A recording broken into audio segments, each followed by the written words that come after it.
I remember like mentioning I'm not really doing anything, and he was like, oh, then you'll probably come back then, right? Like you might come back. And I'm like, yeah, I mean, it's an option, but I don't think so. Like I'm probably going to pursue something else. And he just didn't understand that like after 6 months, he thought the money's going to run out or something. Welcome to the On Fire Podcast, Episode 1. With your hosts, Matt and Kellen.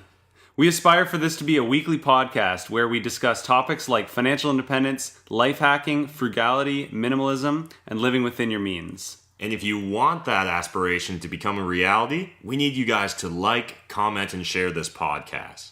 In today's episode, we interviewed Michael Rosehart, who retired at the age of 24 here in London, Ontario. Yeah, that was amazing. He had some awesome tips to share. He's actually a good friend of ours, so it made sense for him to be our first guest. The guy's a wealth of knowledge. But before we get into Michael Rosehart's interview, what's new, Kellen? So I've been reading a website and podcast and blog called Afford Anything by a lady named Paula Pant. She actually had an episode on the Bigger Pockets podcast. That's how I found her. And her website is all about how you can afford anything, but not everything. And she says that that's true for not only your money, but your time, your focus, your energy, your attention. It's especially true for money. If you want to be able to travel the world, you can travel the world, but you're not going to be able to travel the world and have a big house and an expensive car and have all these fancy dinners. So the idea is you can afford anything you want, but not everything you want. She also talks about how can we make smarter decisions about our money, our time, and our life, and how can we align our daily behaviors and habits with the lifestyle we value most. So what's up with you, Matt? Well, I really wanted to highlight and just give a shout out to Nikki Calford, who posted a great vacation photo on the London on Fire Facebook group of her reading the Early Retirement Extreme book. Yeah. You know I refer to this book as my Bible. And honestly, to see another convert added, it just makes my heart so happy. And so I'm just going to read for you guys Nikki's post right now. Great vacation reading, so on point. Why do we all need a food processor, bread maker, table saw, or leaf blower? We really don't. Build a community and share. It does a few things. Eliminate spending money on things you use once in a blue moon. Less going into landfill when you are done with it. Less to store and maintain. Creates a community, and those with a better sense of community are said to be much happier. I'm always giving away copies of this book at the local London on Fire meetups, so if you're within driving distance, come on out and grab a copy. I've given away nearly 40 books of it so far, and I'm going to need to stock up soon, but that's a good problem. Okay, so Kellen, what's a recent deal you scored? Actually, Elise Rosehart, big shout out to her. She posted on the London on Fire Facebook group about a deal she got getting light bulbs at Canadian Tire, LED light bulbs. And I need a bunch of these for my rental properties. She got them for 33 cents a bulb. And I'm like, I need to go stock up on these. So I drove out there, and some people might see the deal and be like, I'm going to buy 2 boxes of light bulbs. But I was like, this is a time to stock up. So I bought 94 boxes, which was 282 bulbs. I went there with a big stack of coupons. The guy at checkout's like, oh, there's a maximum of 5. And I'm like, come on, like you can do this. And he rang them all through. So I left the store with a cart full of light bulbs. And now I don't have to worry about keeping an eye out for a deal on those anymore. That's epic. And so a recurring segment that we're hoping to do here on this podcast is a viewer tip of the week. So submit your tip or question on the London on Fire Facebook group or tag us on Instagram, On Fire Podcast, and we'll pick the best tip to feature on our next episode. And so now let's jump right into Michael Rosehart's interview. Welcome to the On Fire Podcast. This is Michael Rosehart. He was born and raised, I believe, in London, Ontario. Rapidly worked his way up at a tech company while working well below his means, banking his savings, investing in real estate, until he retired at the age of 24. Both he and his wife quit their day jobs to further pursue real estate investing and raise their daughter, as well as engage with the financial independence community. Thanks for joining us, Michael. So I think probably one of the first things our listeners are going to want to hear about is just let's get your backstory, get back to the roots. So how did you discover financial independence? Sure, and thanks for having me, guys. Glad to be here. Born in London, Ontario, raised just outside of Sarnia in Kamlaki. And then moved back here for university. So, and I've been here ever since. So yeah, like how did I kind of discover financial independence? Just sort of, I don't know, like the topic I think came to me way back, like, when I was a kid. I remember reading in a magazine once. There was like a Money Sense magazine or something to that effect. And I remember seeing this article, and my dad was like, this guy, he's made it. And I remember my dad showing me the article, and I was reading it, and it was like, this guy was like 30 years old. and he had a family, and he'd basically been, I think he had a successful like entrepreneurial business of some sort, and he sold it and cashed out and put all of his money into a portfolio where he was able to just collect passive dividends. And at 30 years old, he never had to work another day in his life. And it was not like there was no financial independence mentioned. It was just this guy is an author and a blog. He was like a writer at the time because blogging wasn't as huge at that time. But I remember thinking like, that's really cool. That's neat. It'd be cool to do something like that, and retire early. And I thought the only way to do that was to find a really good job or to be a super successful real estate entrepreneur. I think then, like, fast forward maybe 7 years from this article, because I would have been like 10 years old reading that article. Now I'm maybe 17 in high school, right? 16, I guess I would have been in math class, and we're like studying compound interest and the power of like how quickly money can grow, right? Especially if you tweak up that interest rate. And I remember us doing some problems on that and just thinking like, wow, look at the power of like how fast money really can grow if invested properly. And the more important part was that when in these problems, like they would ask questions like, oh, John saved like $10 now. His friend did nothing for 15 years, and then he saved $1,000. And it was like John, who saved $100 like 15 years ago, was actually further ahead than the guy who saved $1,000. Yeah. And the guy did nothing, just saved $100, saved no more money for like 15 years or something. And I remember that just like impacting me. And of course, they used higher interest rates because everyone expected like 12% and 10% when these problems were written, right? But just an interesting concept to me that like, if you started early enough and you just made the commitment today to do that, 10 years from now, you're going to be so much further ahead than if you didn't make that choice today. And so absolutely, every opportunity, every time you take a step, you have an opportunity to climb towards financial independence. So that's kind of where it started from.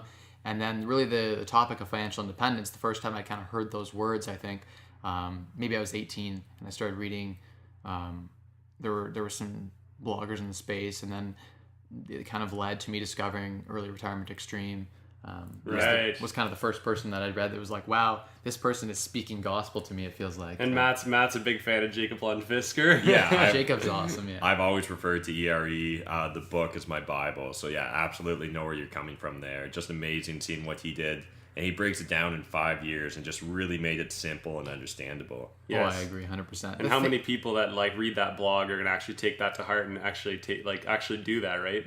It's rare to find people that actually do. Yeah, a lot of people read it and just, not make any change in their life, right? Yeah. One simple change, like just making a conscious choice to cut cable or to live in a 2-bedroom instead of a 3-bedroom. Those small changes, or like drive 1 car instead of 2 as a family. Absolutely. Like those small changes compound, and they're so powerful over a lifetime. And so I think that's a big piece of it. Totally. And like on that note, so when it comes to income versus expenses, like what do you think is the most important thing when it comes to reaching financial independence? Do you think it's about getting your income up as high as possible, or do you think it's more about reducing your expenses? Yeah, I'm of two minds on that. So having gone to the Richard Ivey School of Business and surrounded myself with successful entrepreneurs and business folk, I think pretty much everyone from my graduating class, all of them are cracking like 6 figures. They're all doing really, really well in their jobs. So I come from that business mindset with my business degree that it's all about increasing your income, right? And so grow income streams, climb the corporate ladder. And so that's where I kind of came from early on. However, the other side of me now, having read all these blogs and talked to a lot of people who are kind of like millionaires next door, I've even met some people who are older, who did this over 40 years in their life, and it was interesting in that they didn't necessarily have any successful real estate like careers or entrepreneurial gigs, or they didn't sell a massive company. They just worked at an average job. They're like a plumber or something, and they just saved over a long time and became like millionaires. So the thing I like most about financial independence, the thing that drew me in that I loved so much, was that it was a guaranteed way of a lot of people preach this, like you can go chase real estate, or you can go and start this internet business, or you can go and do this or that, and you can do these things. Like it's just the risk level is so high, and I think maybe 1 in 100 people actually make it really, really successfully with an internet startup company or one of those types of high risk businesses. But this is something that like if you work a job and you live frugally and you save, you will be retired in like 5 to 10 years, guaranteed. And that's something that like regardless of interest rates, regardless of what you invest in, regardless of anything except for just living frugally and working at a job, with 100% certainty, you can say you will be financially independent. So I like that. It's a powerful thought, right? Right? Yeah, knowing you have control over your life like that. That control. Everyone has control over their expenses. When it comes to income, like, did you have a crazy high paying job, or did you do this mainly by keeping your expenses down and saving all of that money? Because at the end of the day, it's not how much you make, it's how much you save. And there were probably a lot of people out there that were making a whole lot more, but weren't saving anywhere near as much as you were. Yeah, definitely. Like my first job out of school, I was making, my salary was 50 grand. Yeah. Then I got some raises. Like even at the end, I was only making 60, which is not. Yeah. That's not a crazy high salary, really. Like a lot of people make more than that, and I think that's what's so powerful about this is, right, like 60K at his job, retired at age 24. Like, what is the deal there, right? That's not about increasing your income. At the end of the day, you did this through reducing your expenses and then investing that money, and in your case, mainly through real estate. we'll put a caveat in there that so if someone else started at 18 like I did, and so I graduated school debt free, and you guys know that I hustled really hard and always had jobs throughout school, so I was actually making more than I was spending in tuition, and I got some scholarships and things, but my income was like higher than average throughout those times until I graduated at 21. So from 17 to 21, I was probably making about 30 grand a year throughout the time I was going to school. Wow. So I started with enough to buy a house. Bought my first house at 19, right? So I started with a real hunger in my belly. So I was working really, really hard to get scholarships and maintain that. Yes. Yeah. But I think the other caveat too is that, so when I was 21, I didn't have a huge net worth, and it was forecasted I built it in Excel that for sure I was going to be retired at 28. So that was like the day was 28. And so it just so happened that I've done very, very well in real estate.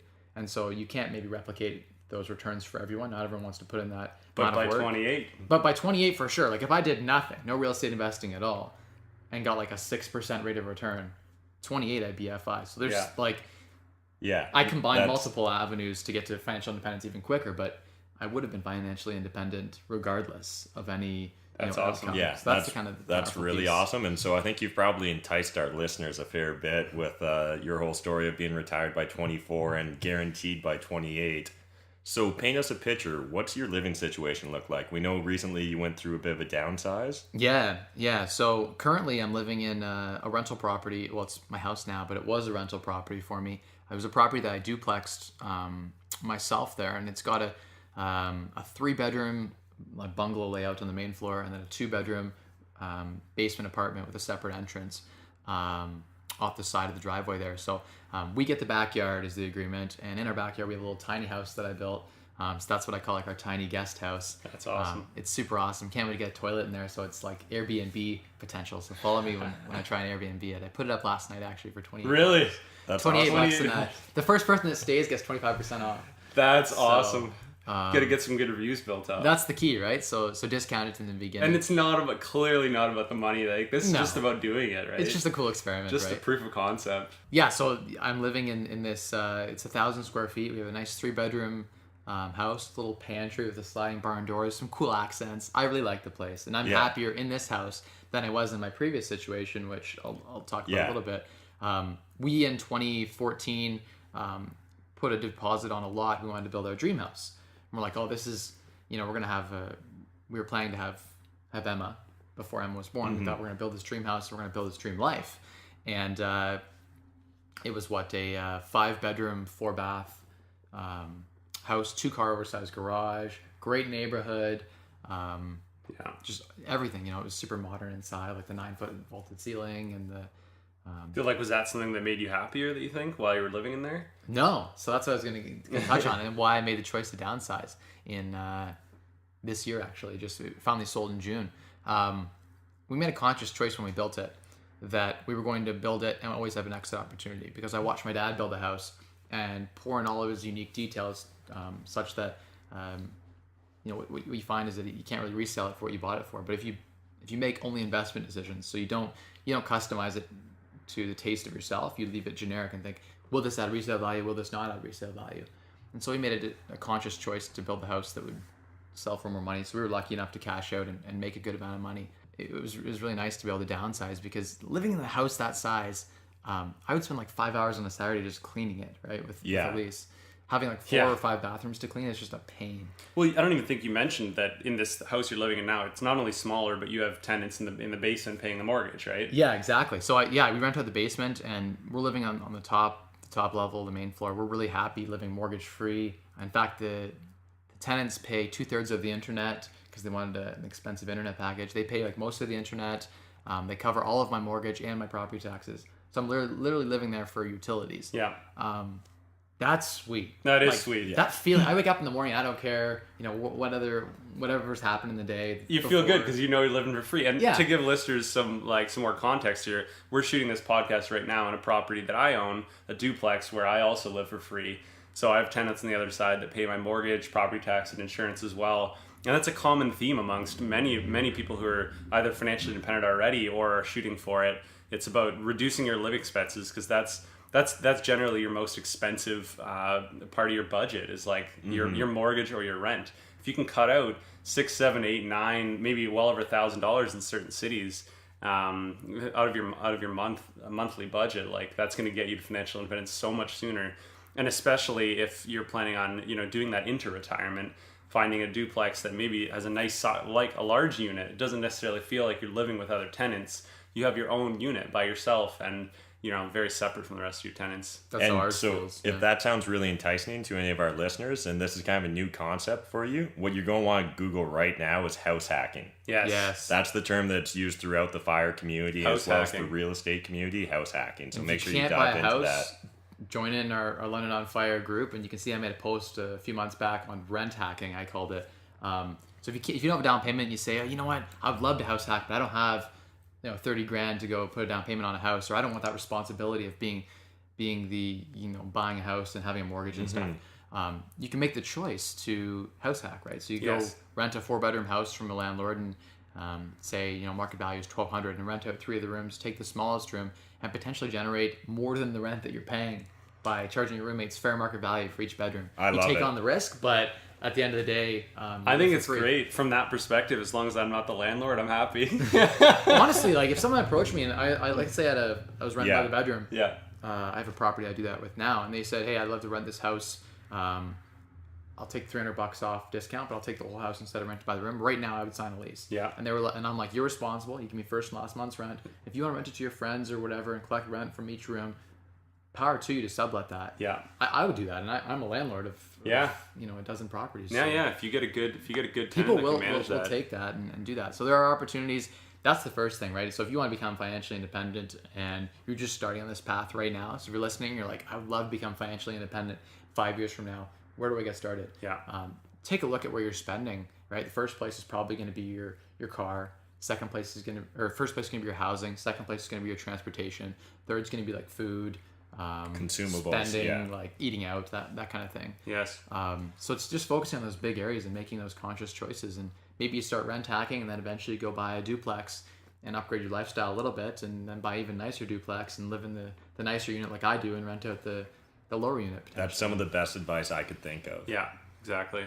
So on that note about making smart purchases, like what goes through your mind when you're making a purchase? So you're at Walmart or you're at Rona getting some stuff for your rental property, or you're at grocery shopping, or you're going to a restaurant. What goes through your mind before you make a purchase or before you head out to go buy something?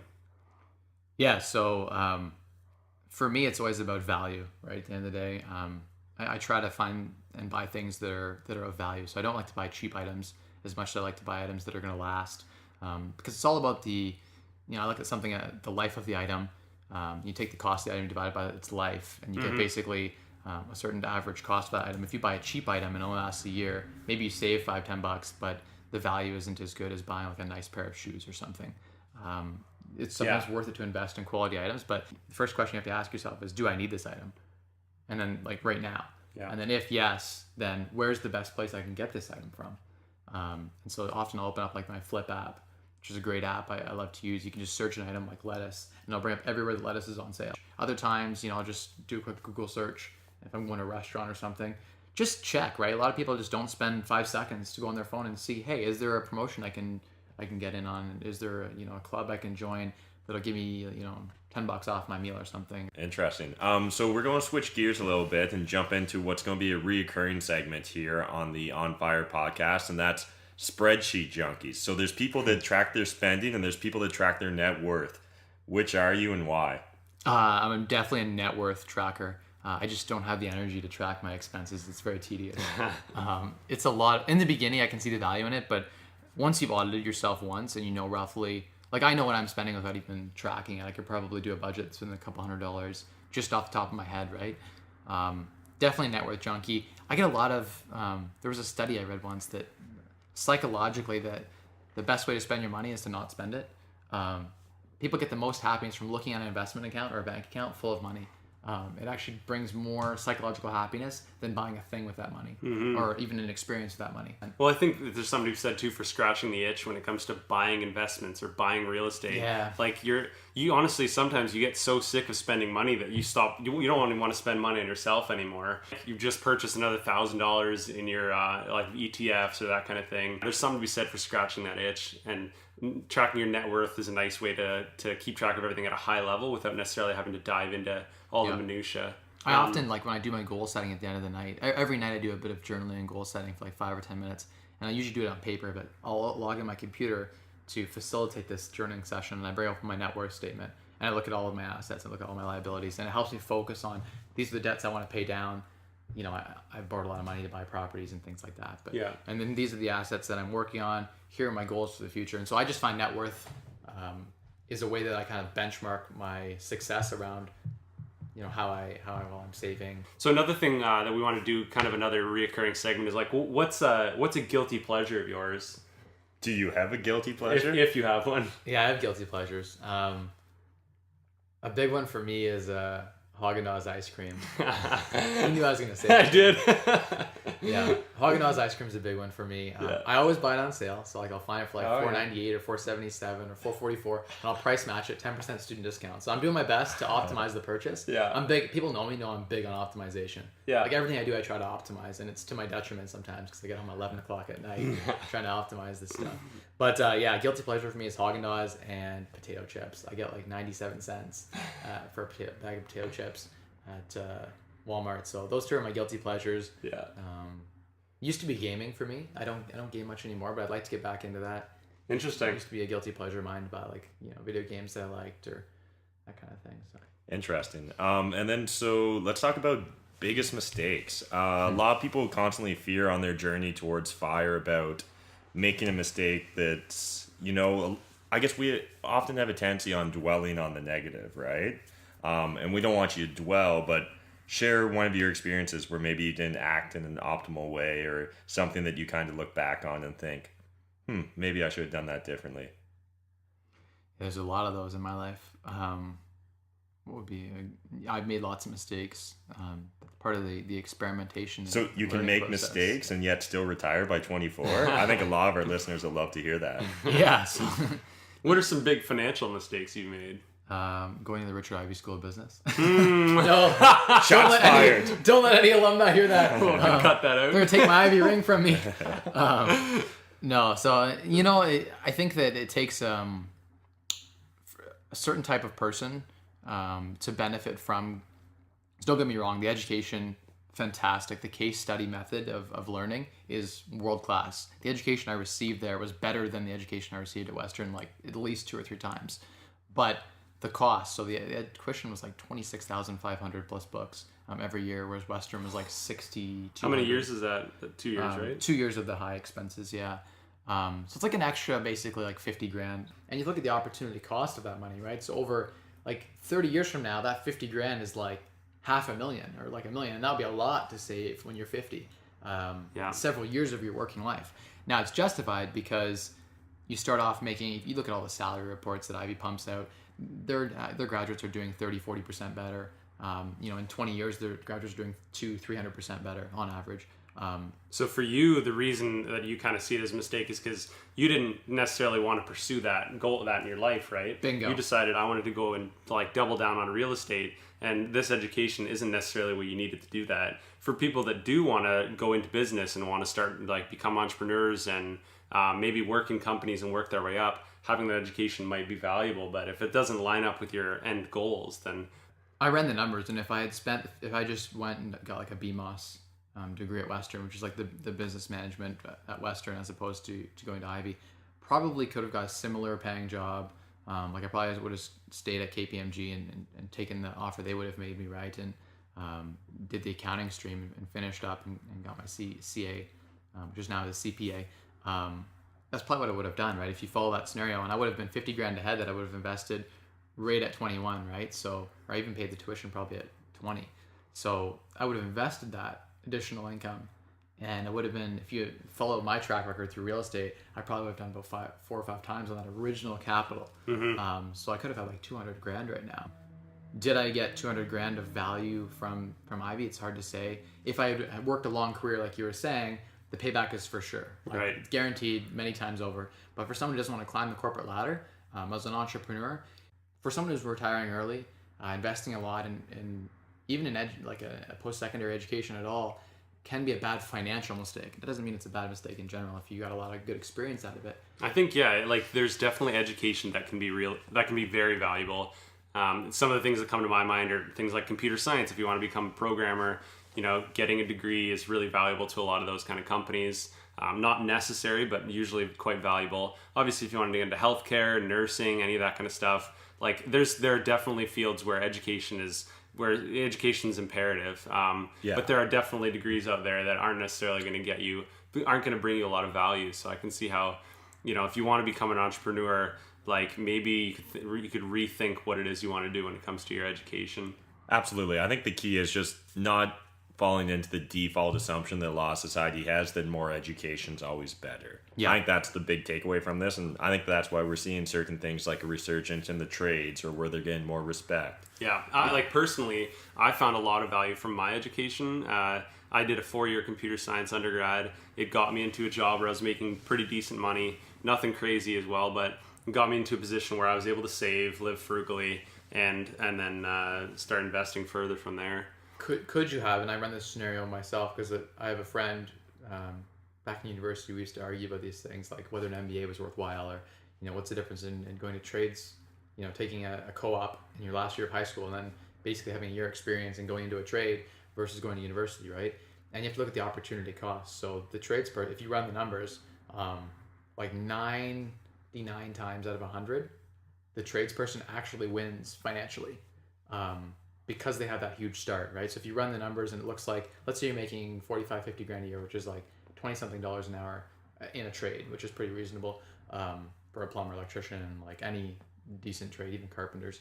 By the time you're 22, right, the university student hypothetically has debt incurred, and the tradesperson is already, if they had saved and lived like a student throughout those 4 years, let's say the student lifestyle was the same, they both lived like students, and they're already working for 4 or 5 years, they're now at a high earning potential upon graduation. Like someone with 4 or 5 years experience in a trade is better than someone with a degree typically. They're both probably making 60 or something grand a year. So the income earning potential in the long term with the university person is supposed to grow so it's double or maybe even triple what a tradesperson could make. I don't know if that's true. You'd have to be making a lot of money with a university degree to make more than a tradesperson these days. But if you run the numbers and you compound that opportunity cost, like that 250 grand that they started with extra, basically, and the university person doesn't pull ahead, like it takes them a while to pull ahead, about like 25 or 26, they start to pull ahead a little bit, but that difference isn't enough to justify the $250,000 that they had lost in opportunity cost is what we call it. So yeah. I'm very much like an Excel junkie, so I would sit there and we crunch numbers and like, basically if you want to be financially independent, don't go to university.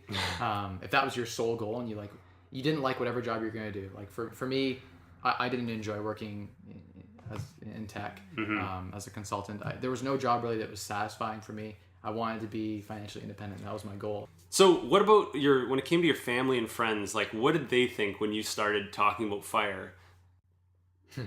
So it can be a difficult subject for a lot of people to approach with their close family members, close friends. I don't think everyone understands it first off, right? And they don't truly understand it. They understand bits and pieces of it, and so I think that leads to a lot of confusion and a lot of the other thing is like upset. A lot of people don't like any like diversion from the status quo. They have this image of what success is. And if you don't fit into that box, Yes. it's hard for them to relate and to understand and to approve. So my friends and family, most of my friends were just like, what? And now I have great friends that understand financial independence, and all of my friends now understand where I'm coming from because I spent hours explaining it to them if they don't know, or sent them blog articles or that type of thing. Well, I think people need a proof of concept. You can talk about these things. It sounds crazy. But if you sit down and start looking at the math, maybe start looking at some people that have done it, you start realizing, hey, this is actually possible, right? And like, it starts becoming a goal you can actually chase. And so you're kind of the living proof of concept. So what did people say when you quit? So I don't know, people, to be honest with you, so I can go back 2 years at a Christmas gathering. We were discussing the merits of financial independence and how it's possible to live on $2,000 a month. And Elise's aunt was there, and we had a screaming match. It got to screaming match to the point where like we don't even talk at gatherings now. And like, because I've made financial independence, we barely talk. I think it may be there, like people who really were opposed to this and said it's impossible. You cannot do it. I've been working for 35 years saving, and I make like $100,000 a year, and I cannot do it. How could I not do it in 35 years? You can't do it in 5. There's no way. It's impossible. Those haters, they just don't even want to acknowledge me because I'm everything that they couldn't, that they said was impossible. It is difficult from their perspective, right? It's just such a mind shift and where their perspective currently is. And it is tough because I think some people do see it as a value judgment on themselves, others' actions, when it really isn't. Right? Yeah. Just acknowledge that it's possible. And like, so for those people out there that are haters on financial independence, They won't be this far into the podcast. Yeah, you won't be listening to this podcast. But if you know those people, like, don't take it to heart. They just don't understand, I think. So what about your relationship, like with your now wife? Like, how was the situation that, like, was she on board with this right from the beginning? Was there how did that go? Yeah, my wife's very supportive. Like, everyone knows that Elise is really supportive. I wouldn't be where I am today without her support.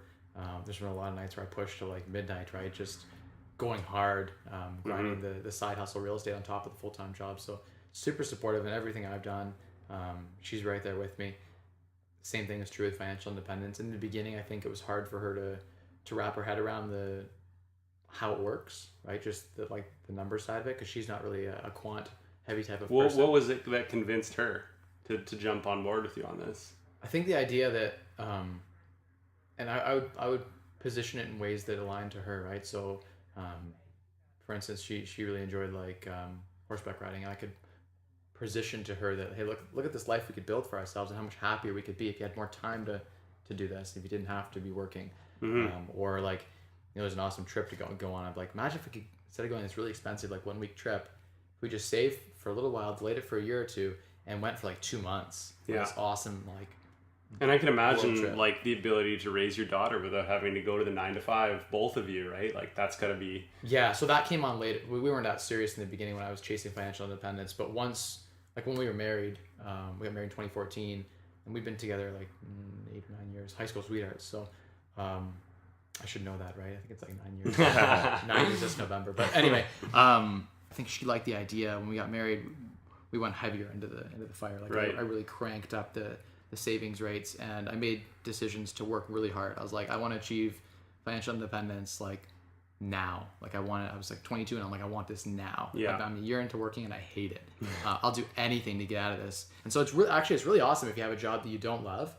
And it's good motivation, right? I getting up at 7 in the morning, I hated it. So for me, it was a huge motivator to work till midnight to push, so I didn't have to do that. And now I sleep in every day to pass. Yeah. And this is that's not necessarily what everyone needs, right? There's some people that are quite happy with their job, and they're not necessarily looking to retire early, but they are looking for financial independence. They like the idea of having that, what we've heard is called FU money, right? You can kind of, you can work hard at your job, but you don't have to, that at the end of the day, if you needed to leave, you'd be able to. You're not, you're not on your hands, you're not on your knees, waiting for the next paycheck in order to survive. Yeah. So the idea of being financially independent and still working is totally reasonable. And I think there's a lot of people I know in my life that are looking for that type of thing in their life because they don't mind their job, right? Yeah, and so just one other point I want to really reiterate that Michael brought up that I think is huge and absolutely critical to getting someone else, whether it be a spouse or a friend or a family member, on board with the idea of financial independence, is selling the benefits, not the sacrifices. Yeah. At the end of the day, budgeting or being intelligent with your money is important to it, but that's not how you're going to sell the sexiness. You need to sell the sizzle, right? Yes, not you do. the sacrifices. Yeah. And I think when she saw that we were, like, when we cracked 6 figures for the first time in our net worth, that was a big thing. It's like, wow, we have $100,000. I don't come from a lot. Like, you know, I was earning more than both my parents in my early 20s, right? So, like, I don't come from a lot of wealth, and I surpassed that, like, mentality in my brain that, like, it felt like it was impossible to raise your social status. And so realizing that financial independence and just saving and living frugally allowed us to, our first $100,000 didn't come from real estate at all. It just came from saving really, really hard. Yeah. So I built up the gunpowder to start doing the real estate thing. But regardless of that, I think the biggest piece is just that, I don't know, a lot of, and I still rattle with this idea that, like, when I remember having those conversations with people who are still against financial independence, and they'd say things like, you have a daughter, like, why aren't you going out and getting a job and working extra hard so she can have all of her education, you know, 100% paid for to go to Harvard for $250,000? And, like, don't you want to make sure that she can go on, like, trips and go to private schools? And, like, don't you want to make sure that she has the best neighborhood to grow up in? Like, don't you want to make sure you have that $1 million house in that $1 million neighborhood so that she's surrounded by other super successful kids? Yeah. And, like, why would you be selfish and not work so that she could have more? And that still nags at me a little bit, right? Because I want to provide the best for my daughter, but I believe giving her our time and physically being there every day for my daughter, than being gone grinding and her growing up just with a pile of money. I feel like a little bit of both is key, right? Having, like, we're not poor by any means. So. No, and that's a really interesting concept, and we definitely need to get you and Elise on the show sometime just Together, to talk absolutely. about that, because I think that there's a lot of couples that do struggle with these issues, particularly when they are trying to raise a young family. But so we're going to jump over to another regular feature of this show, and in this case, it's Ask a Mustachian. So we're going to actually jump over to the Mr. Money Mustache forums and just look through the Ask a Mustachian section. And so the question I picked today was, does your work have to make a difference? It's a good question. Today, for me, yes. On my journey to reach financial independence, I would have done anything to reach financial independence. And so I didn't believe that what I was doing made a difference. I didn't believe that going in and consulting for companies really made a difference at the end of the day, helping them come to decisions that they could have come to on their own as a consultant. So I didn't feel like I was really adding a whole ton of real value. It was about the bottom dollar in the beginning. But now, as someone who's financially independent, I have the flexibility to choose what I do with my life. And so, of course, it's not really about the money as much as it is about making an impact. And it's as much about, you know, my mental psyche, keeping a healthy mental psyche, and you know, feeling good about what I'm doing, as it is about actually doing something to keep me busy. Well, once you get your finances, like, you know, in a state where you're happy, that's when you start thinking, hey, like, what else is there to life, right? Like, and you start looking at other people and thinking, hey, wouldn't it be great to help level them up? And I mean, we've seen a lot of that in our London on Fire local community, right? So we have meetup groups once a month, and we've had amazing people come out, and everyone's been inspired by your story and Matt's story and everybody else that's involved in this.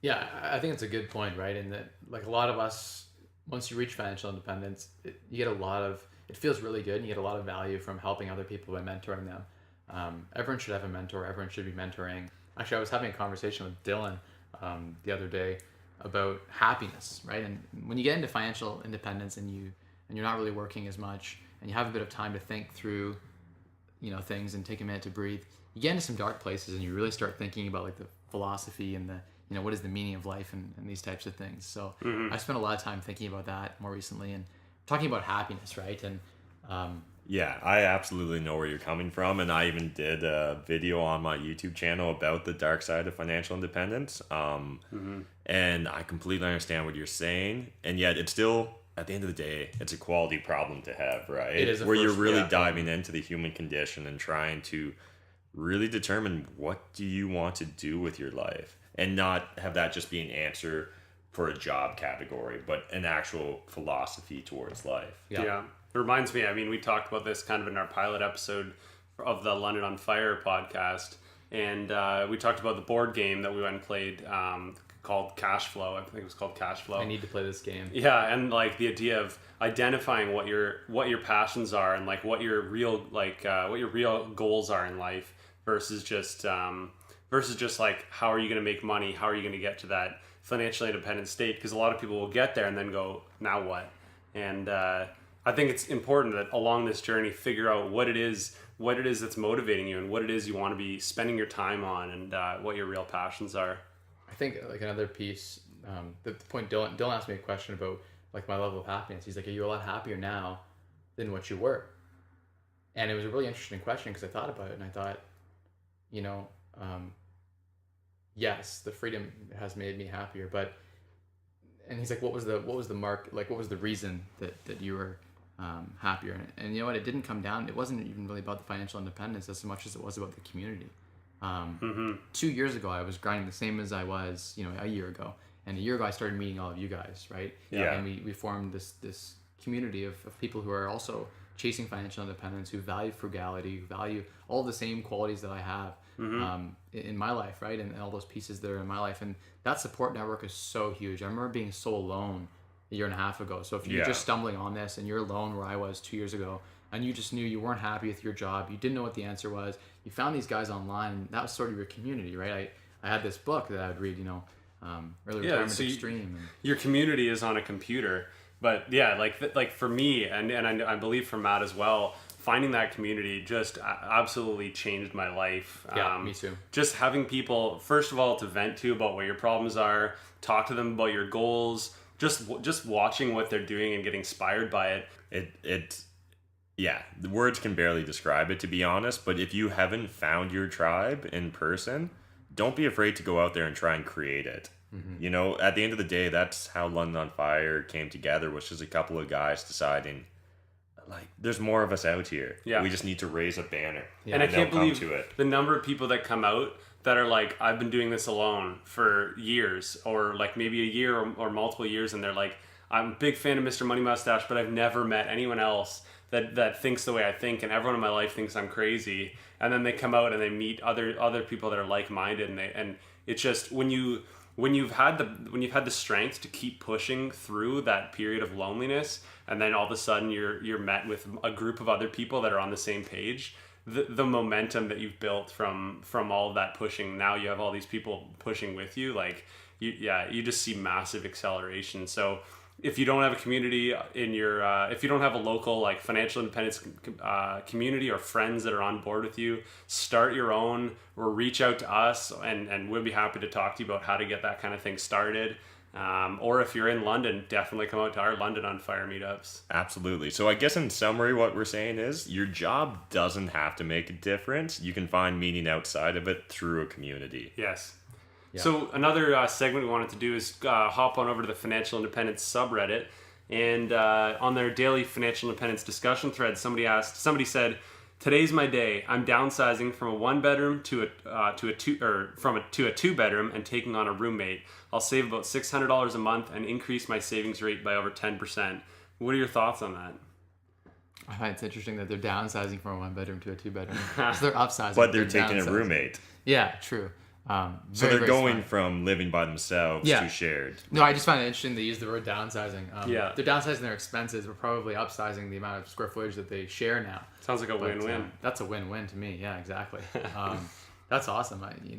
It's another way, right? Savings rates is really important. So you can see that they're really tracking their savings rates. They're up, at least 10% in that respect. So that's awesome. Yeah, like we talked about the idea of buying a duplex or something like that, but you don't even necessarily need to do that. Even if you're renting, just maybe go rent a two bedroom and split it with somebody. Or if you're if you're lucky enough to be living in a situation where you can split a one bedroom with a significant other, like that's another great way to save a lot of money, because splitting a one bedroom apartment is going to be probably one of the least expensive ways you can possibly live. And renting, you have the advantage of being able to live close to your work, bike to work, walk to work, not have to own a vehicle, save on all that insurance. Share the internet, share some of your food expenses. And so before we jump over to the next question, do you want to just give a shout out to that Reddit user? Yeah, Destiny Bond on Reddit. Thanks for that comment. Yeah, and we salute you, Destiny. You're definitely doing we like your approach. Yeah, that's awesome. So next question for you, Michael. This was all overnight, right? It just fell together for you? No. The short answer is no. It's a lot of premeditation and planning. While I was in school, I didn't have the earning power to really make a huge difference. I had enough that I was just every year scraping by to get my tuition paid, and then I would get the refunds through the scholarships, and it was just like a survival mode that I knew I didn't want to live the life that my parents had lived, where it was paycheck to paycheck. And a lot of people live that way, right? Where it's just surviving to the next pay, surviving. And to me, it just feels like just endless and empty to be surviving always and having to hunt just to survive. It felt wrong. So for me, it was about I built this plan. I actually have it in Excel, and I submitted it in my wealth management class as my final project about like how I'd be financially independent and retire early. And I remember some of the feedback being that it was maybe a little too extreme. So I actually changed some of it and made it longer, and I did better. I have tabs that are like income forecasting, where I was forecasting my income till I was like 38 with then the tax implications all the way down, averaging RRSP contributions, TFSA contributions, rolling into a net worth plan that forecasted about 27, 28 retirement age, right? And that was the lease, with her job and mine with my job, and us working together on that goal. Yeah. And so I built the plan.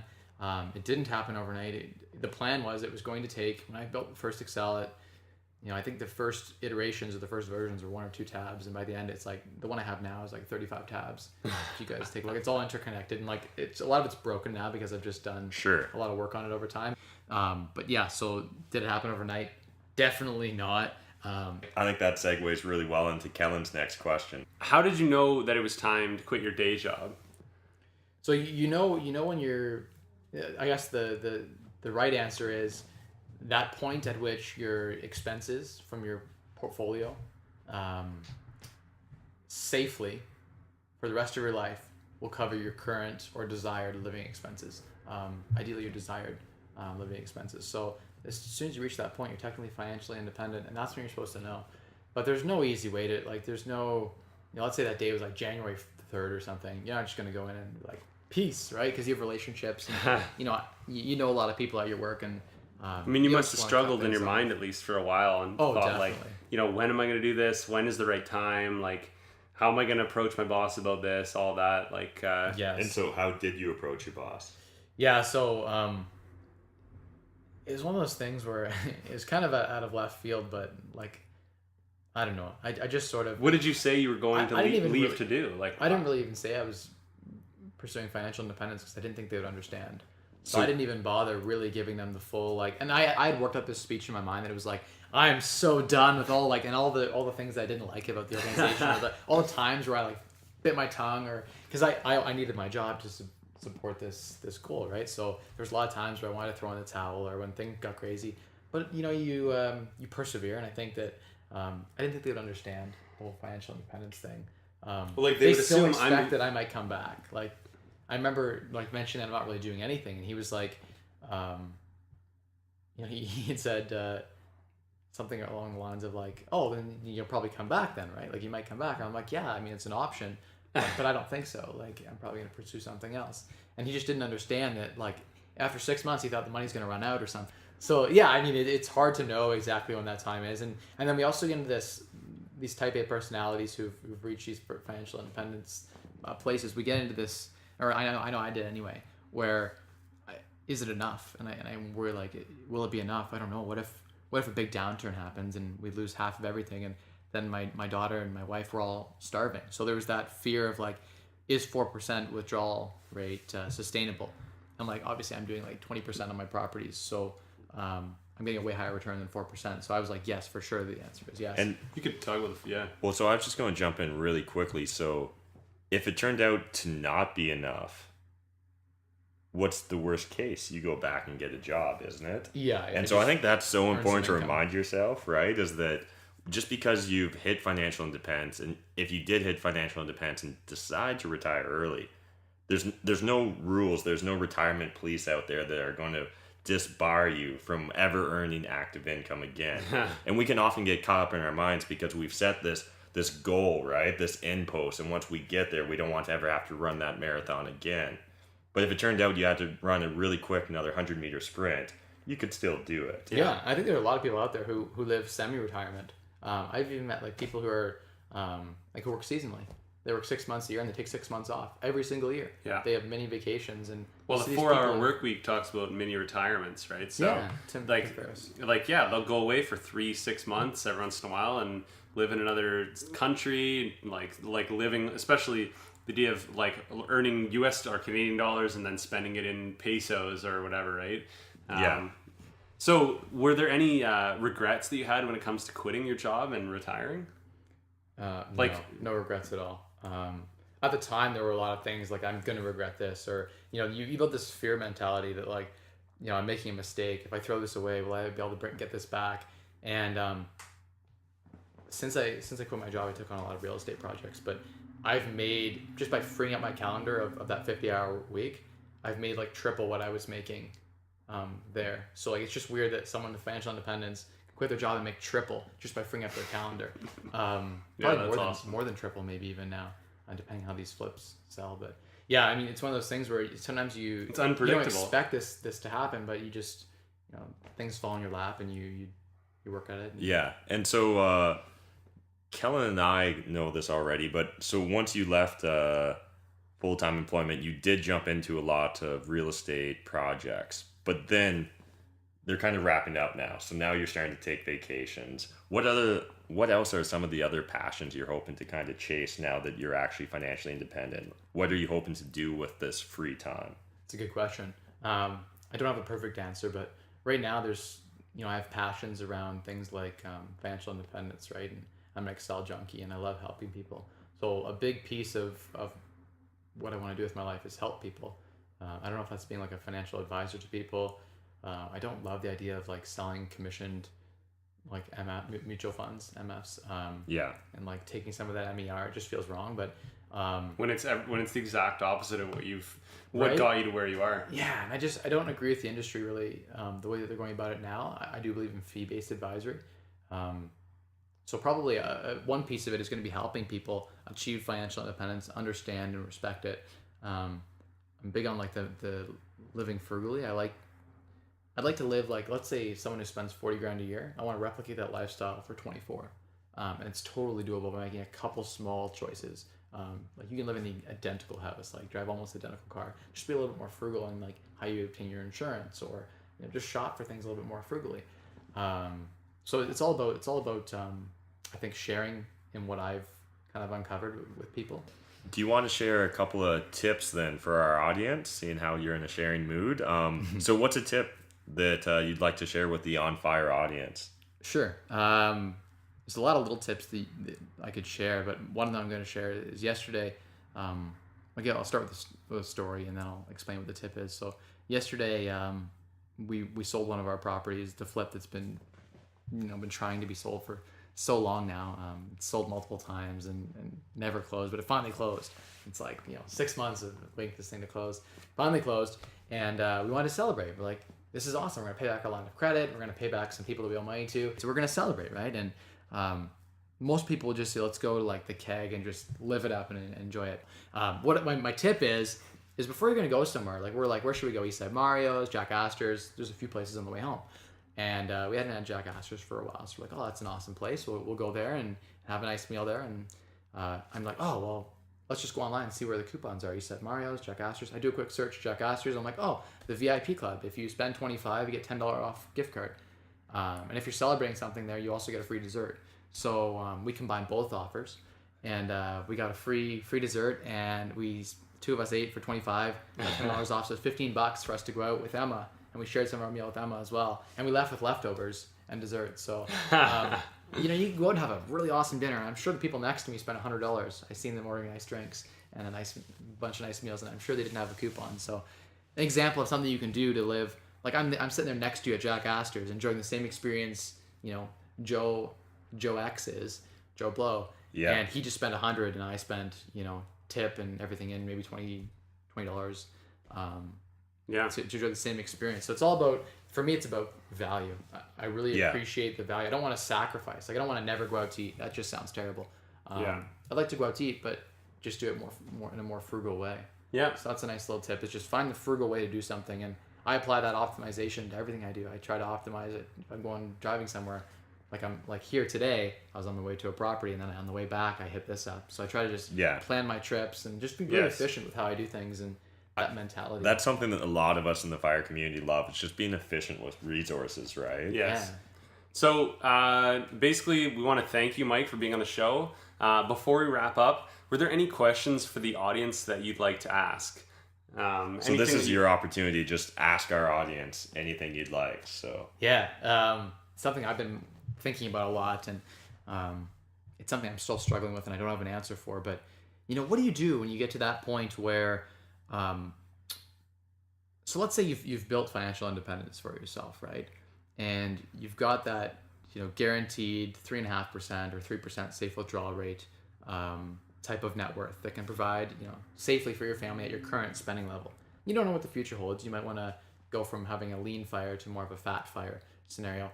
The question is, how do you decide whether to keep pushing or not? What do you guys think about doing? So if you're at the position where you're financially independent, imagine that scenario for a minute, and you had the opportunity, someone knocked on your door and said, hey, I want to offer you a job at $300,000 a year, doing something you're pretty good at, but it's going to be really hard. I'm going to push you 90 hours a week. You're going to have to make sacrifices with your family. Personally, I think the goal of financial independence is to give myself freedom, and freedom is what I value most in life, is time to be able to do what I want to do. And if the question is, would I spend my financially independent portion of my life doing what I don't want to do? The answer would be no. If it's something that is interesting to me, something that I think I'm going to enjoy, but adds a bit of a challenge to my life, and I think there's an opportunity for me to grow, that's something I would be interested in pursuing. But if it's just more grinding and more pursuing things that I don't want to be doing, then it's not something that I personally would be interested in. Yeah, it's definitely an interesting question. I think it's one that a lot of us real estate investors find ourselves asking, when's enough? Particularly. What number of properties? What number of cash flow? What asset base? And so, yeah, I agree. This is a great question. And so we'd love to know what you, the listeners, think. Tell us on the London on Fire Facebook group. You can find us, just search London on Fire, either the hashtag or just write in those words. And tell us, what's enough to you? How do you know when you have enough? Is it a safe withdrawal rate? We'd love to know. And thanks again, Michael. This was awesome. And thanks for having me, guys. I think it's safe to say that you guys will be hearing more from Michael in the future. Absolutely. Definitely. And otherwise, make sure you check out his Facebook Live updates. So best way to do that, I guess, is just for them to add you on Facebook. Yeah, just Michael Rosehart.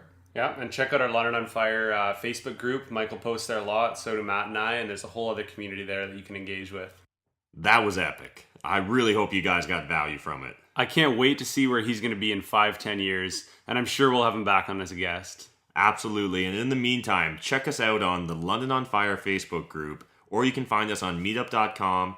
And as always, we're onfirepodcast.ca. And make sure to tune in to our next episode where we interview Graham Steffen, who at age 18 became a realtor in LA and a millionaire at age 26. You're not going to want to miss this, so make sure that you subscribe. Yeah, it's an amazing episode, and thanks for listening. This is Matt. And Kellen, signing off. And until next episode, remember, being normal. Buying stuff doesn't make you happy, and always remember what Will Rogers said. Too many people spend money they haven't earned to buy things they don't want to impress people they don't like.